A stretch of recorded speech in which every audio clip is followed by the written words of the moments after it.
라헬이 요셉을 낳았을 때 야곱이 라반에게 이르되 나를 보내어 내 고향 나의 땅으로 가게 하시되 내가 외삼촌에게서 일을 하고 얻은 처자를 내게 주시어 나로 가게 하소서. 내가 외삼촌에게 한 일은 외삼촌이 아시나이다. 라반이 그에게 이르되 여호와께서 너로 말미암아 내게 복 주신 줄을 내가 깨달았노니 내가 나를 사랑스럽게 여기거든 그대로 있으라. 또 이르되 내 품삯을 정하라. 내가 그것을 주리라. 야곱이 그에게 이르되 내가 어떻게 외삼촌을 숨겼는지 어떻게 외삼촌의 가축을 쳤는지 외삼촌이 아시나이다. 내가 오기 전에는 외삼촌의 소유가 적더니 번성하여 때를 이루었으니 내 발이 이르는 곳마다 여호와께서 외삼촌에게 복을 주셨나이다. 그러나 나는 언제나 내 집을 세우리이까. 라반이 이르되 내가 무엇으로 내게 주랴. 야곱이 이르되 외삼촌께서 내게 아무것도 주시지 않아도 나를 위하여 이 일을 행하시면 내가 다시 외삼촌의 양떼를 먹이고 지키리이다. 오늘 내가 외삼촌의 양떼에 두루 다니며 그 양 중에 아롱진 것과 점 있는 것과 검은 것을 가려내고 또 염소 중에 점 있는 것과 아롱진 것을 가려내리니 이 같은 것이 내 품삯이 후일에 되리이다. 외삼촌께서 오셔서 내 품삯을 조사하실 때 나의 의가 내 대답이 되리이다. 내게 혹시 염소 중 아롱지지 아니한 것이나 점이 없는 것이나 양 중에 검지 아니한 것이 있거든 다 도둑질한 것으로 인정하소서. 라반이 이르되 내가 내 말대로 하리라 하고 그날에 그가 순염소 중 얼룩무늬 있는 것과 점 있는 것을 가리고 암염소 중 흰 바탕에 아롱진 것과 점 있는 것을 가리고 양 중에 검은 것들을 가려 자기 아들들의 손에 맡기고 자기와 야곱의 사이를 사흘 길이 뜨게 하였고 야곱은 라반의 남은 양떼를 치니라. 야곱이 버드나무와 fel구나무와 신풍나무의 푸른 가지를 가져다가 그것들의 껍질을 벗겨 흰 무늬를 내고 그 껍질 벗긴 가지를 양떼가 와서 먹는 개천의 물 구유에 세워 양떼를 향하게 하매 그때가 물을 먹으러 올 때에 새끼를 베니 가지 앞에서 새끼를 뱀으로 얼룩얼룩한 것과 점이 있고 아롱진 것을 낳은지라. 야곱이 새끼 양을 구분하고 그 얼룩무늬와 검은 빛 있는 것을 라반의 양과 서로 마주보게 하며 자기 양을 따로 두어 라반의 양과 섞이지 않게 하며 튼튼한 양이 새끼 될 때에는 야곱이 개천에다가 양떼의 눈앞에 그 가지를 두어 양이 그 가지 곁에서 새끼를 빼게 하고 약한 양이면 그 가지를 두지 아니하니 그렇게 함으로 약한 것은 라반의 것이 되고 튼튼한 것은 야곱의 것이 된지라. 같이 봅니다. 이에 그 사람이 매우 번성하여 양떼와 노비와 낙타와 나귀가 많았더라. 아멘. 야곱은 라반의 딸 레아와 라헬과 결혼하면서 14년의 노동을 약속했습니다. 그리고 그 14년 동안 참으로 열심히 일했습니다. 14년 동안 야곱은 11명의 아들과 1명의 딸을 낳았지만 아직 자기의 재산을 제대로 형성하지는 못했습니다. 그의 모든 노동력은 라반을 위해서만 사용이 되었던 겁니다. 이제 그 14년이 다 지나고 나서 야곱은 라반에게 나는 고향 땅으로 갈 테니 처자들과 함께 나를 보내달라고 합니다. 그런데 라반은 야곱을 고향으로 보내줄 마음이 전혀 없었습니다. 야곱은 아주 부지런하고 유능한 일꾼이었기 때문에 어떻게든 그를 붙잡아두고 싶었던 겁니다. 사실 라반은 지난 14년 동안 야곱을 선대하지 않았습니다. 14년의 계약 기간 동안 야곱의 노동으로 인해서 라반은 자기 재산이 크게 늘어났지만 야곱에게는 조금의 재산도 주지 않은 것을 보면 그 얼마나 인색한 사람인지를 잘 알 수가 있습니다. 사용주나 고용주는 이런 모습을 경계할 수 있어야 할 겁니다. 우리 그리스도인들은 언제나 나누고 베풀어 줄 줄을 알아야 합니다. 내가 고용주라면 고용한 사람들을 선대할 줄도 알아야 합니다. 계약의 조건도 정당하게 해야 하고 또 정당한 노동에 정당한 대가를 지불해 줄 줄도 알아야 합니다. 또한 어떤 사람의 노동으로 내가 많은 이익을 얻게 되었다면 계약한 것 이상으로 더 줄 줄도 알아야 합니다. 여력이 되면 그의 자립도 책임져 주는 것이 좋습니다. 이런 모습이 하나님을 기쁘시게 하는 겁니다.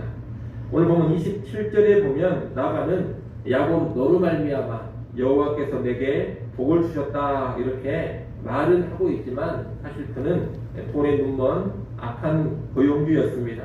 하나님의 이름을 언급은 하고 있지만 사실 하나님의 뜻에 전혀 합당한 모습을 보이지 않고 있는 겁니다. 여러분, 하나님 이름 몇 마디 언급한다고 해서 그 사람이 참된 신자인 것은 아닙니다. 힘들게 일하고 수고하는 사람들에게 자신의 것을 기꺼이 주고 나누려고 하는 그런 삶이 훨씬 더 중요합니다. 야곱은 이런 라반 밑에서는 아무런 전망이 없다 그런 판단을 내렸기 때문에 이제 떠나려고 하는 겁니다. 그런데 이제 야곱이 떠나겠다고 하니 라반은 품삯을 이야기합니다. 무것으로 노동하기로 한 기간이 끝나니 이제 품삯을 줘서라도 자기 곁에 두고자 하는 겁니다. 라반은 품삯을 야곱 네가 정해봐라 이렇게 제안을 했는데 이 제안에 야곱은 다음과 같이 품삯을 정합니다. 양 중에서 아롱진 것과 점 있는 것 그리고 검은 것이 나면 그것을 자기가 갖겠다고 합니다. 그리고 염소 중에서는 아롱진 것과 점 있는 것을 자기가 갖겠다고 합니다. 사실 양들은 대부분이 다 흰색입니다. 아롱진 것과 점 있는 것, 검은색 양은 거의 없습니다. 또한 염소들은 대개 흰색이거나 검은색입니다. 아롱진 것과 점 있는 염소는 별로 없습니다. 그래서 야곱은 앞으로 이런 것들이 태어나면 자기가 갖겠다는 겁니다. 라반의 입장에서 본다면 너무나 유리한 조건입니다. 그런 양, 그런 염소는 거의 없는데 그런 것만 야곱이 갖겠다고 하니 라반 입장에서는 전혀 손해가 날 것 같지 않는 그런 제안을 야곱이 한 겁니다. 그래서 라반은 아주 흔쾌히 승낙을 합니다. 야곱이 이런 제안을 한 이유는 이 야곱이 라반의 성향을 잘 알았기 때문입니다. 아마 조금이라도 야곱에게 유리한 그런 제안을 했다면 라반은 절대로 허락을 하지 않았을 겁니다. 그런 이야기 처음부터 라반에게 상당히 유리한 조건으로 품삯을 이야기한 겁니다. 라반은 야곱과 이렇게 계약을 맺은 후에 자기의 양과 염소떼 중에서 점 있고 아롱지고 검은 것들은 모두 따로 골라내서 3일기를 떨어뜨려 놓았다고 36절에서 말하고 있습니다. 이것을 보더라도 라반이 얼마나 철저하게 자기 재산을 관리하는 사람인지를 알 수가 있습니다. 라반은 아주 조그만 손해도 절대로 보지 않으려고 하는 사람인 겁니다. 이제 이렇게 된 상황에서 야곱은 아주 독특한 방법을 씁니다. 37절부터 42절에 그 방법이 쭉 나옵니다. 양과 염소떼가 임신을 할 때 버드나무, 살구나무, 신풍나무의 껍질을 벗겨서 흰 무늬를 내고 그 껍질을 벗긴 가지를 물에 넣어 세워둡니다.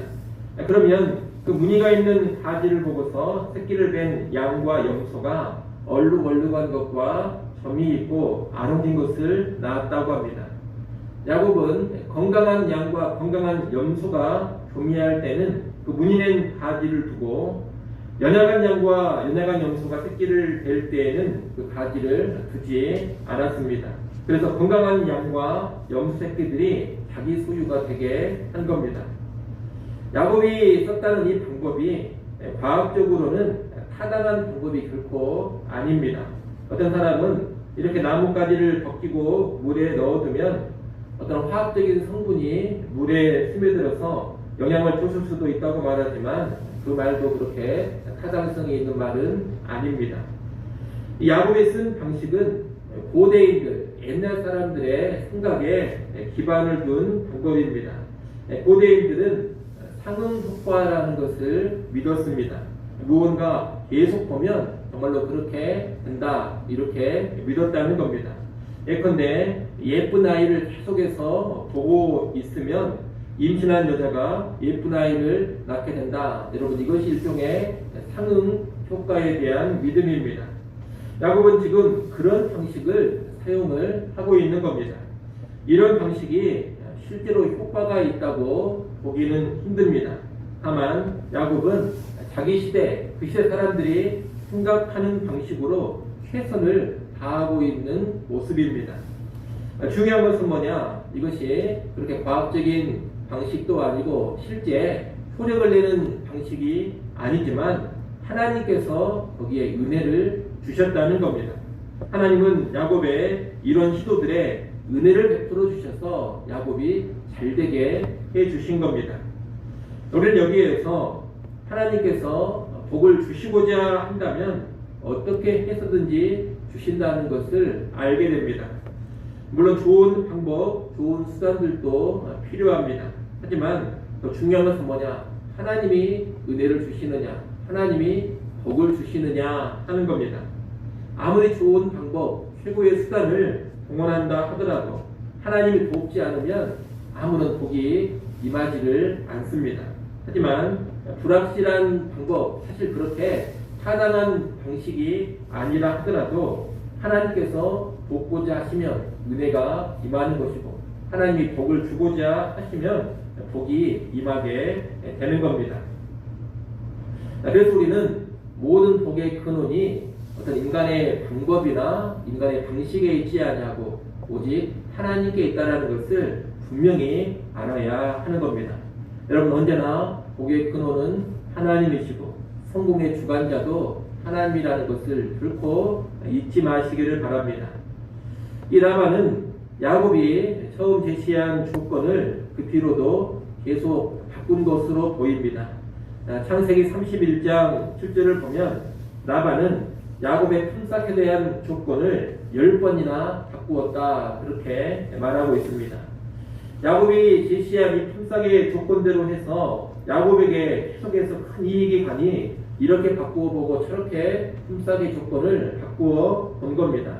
하지만 라반이 조건을 바꿀 때마다 바꾸어진 조건대로 일이 잘 되었습니다. 점 있는 것만 야곱 네가 가져라 이렇게 바꾸면 그때부터는 태어나는 것이 다 점 있는 것이었습니다. 얼룩무늬 있는 것만 이제부터는 네가 가져라 그렇게 조건을 바꾸면 그때부터는 태어나는 것이 언제나 얼룩무늬 있는 것이었습니다. 하나님이 주권적으로 그렇게 개입을 하셔서 야곱을 부유하게 만들어 주시는 겁니다. 여러분 언제나 방법과 수단보다 하나님의 은혜, 하나님의 도우심이 중요합니다. 그런 이 땅을 살아가실 때 방법과 수단을 무시할 것은 아니지만 너무 방법과 수단에 집착하지는 마시기를 바랍니다. 성실하게 일하면서 하나님의 도우심과 하나님의 은혜를 갈망하고 바라는 것이 사실 인생에 있어서 훨씬 더 중요합니다. 우리 하나님은 어설픈 방법이라 하더라도 복을 주시고자 하면 복을 주십니다. 아무것도 아닌 그런 대단해 보이지 않는 그런 방식을 사용한다 하더라도 은혜를 주고자 하시면 큰 은혜를 주신다는 겁니다. 이를 꼭 기억하시고 여러분 이 땅을 살아가실 때 하나님의 은혜와 하나님의 도우심을 가장 중요하게 생각하시고 언제나 하나님 앞에 바로 서고 하나님을 의지하고자 하는 그런 태도로 살아가시기를 바랍니다. 그것이 신자가 이 땅을 살아가는 방식입니다. 세상 사람들은 방법을 앞세우지만 신자는 하나님의 은혜를 앞세웁니다. 이를 꼭 기억하시고 주의 은혜 앞세우는 우리 모두가 될 수 있기를 간절히 소원합니다. 기도하겠습니다.